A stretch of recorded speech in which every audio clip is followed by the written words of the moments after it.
Τώρα, φτιάχτε μου πατάτες τηγανιτές. Τέλεια! Είναι το αγαπημένο μου πιάτο. Η Τζες θα είναι ευχαριστημένη. Θα ξεκινήσω με ένα ειδικό gadget για το ξεφλούδισμα της πατάτας. Τέλεια! Κοιτάξτε! Γρήγορα και βολικό. Πατάτες, θέλετε να πάμε για μπάνιο? Φυσικά και ναι, σε όλους αρέσει να κολυμπούν. Σεφ, μπορείς να είσαι πιο προσεκτικός.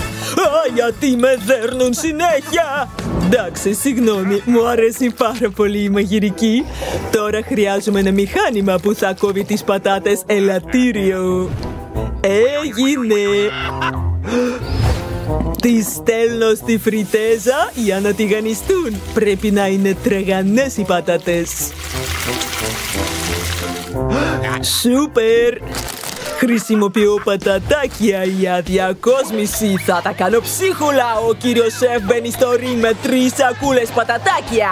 Δεν μπορείς να νικήσεις τον πανίσχυρο σεφ. 3 πακέτα knockout. Τώρα ανοίγω και ρίχνω κάθε πακέτα στο πιάτο. Βάζω τις πατάτες